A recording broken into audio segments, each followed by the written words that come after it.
दोस्तों, एक बार भोलेनाथ ने माता पार्वती को उनके पुनर्जन्म की बात याद दिलाने के लिए तीज की कथा सुनाई थी। भगवान शिव ने कथा सुनाते हुए कहा, पार्वती, तुम मुझे पति के रूप में पाना चाहती थी, जिसके लिए तुमने हिमालय पर्वत पर कठोर तप किया। तुमने सर्दी, गर्मी, बरसात आदि सभी कष्टों को सहा।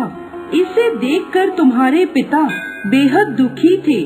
एक बार भगवान विष्णु के कहने पर देवर्षि नारद तुम्हारे घर गए और उन्होंने तुम्हारे पिता से कहा कि विष्णु भगवान आपकी पुत्री से विवाह करना चाहते हैं। आपकी क्या राय है? यह सुनकर पर्वतराज बेहद खुश हुए और वह अपनी पुत्री का विवाह भगवान विष्णु के साथ करवाने के लिए तैयार हो गए।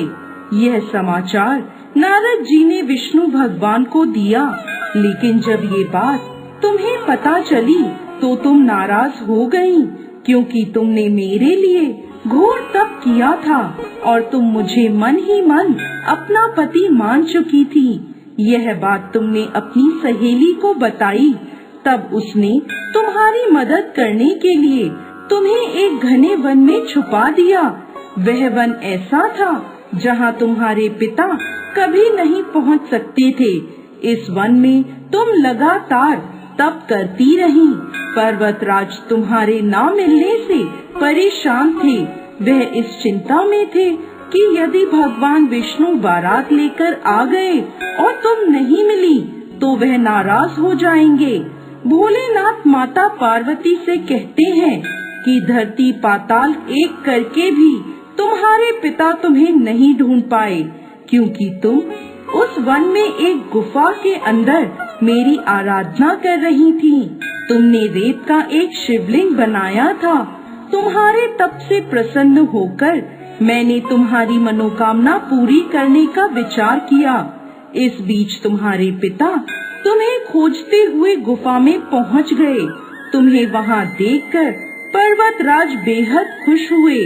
तुमने अपने पिता से कहा कि तुमने मुझे अपना वर चुना है और इसके लिए घोर तप किया है और आज यह तप सफल हो गया है। भोलेनाथ ने मेरा वरण कर लिया है।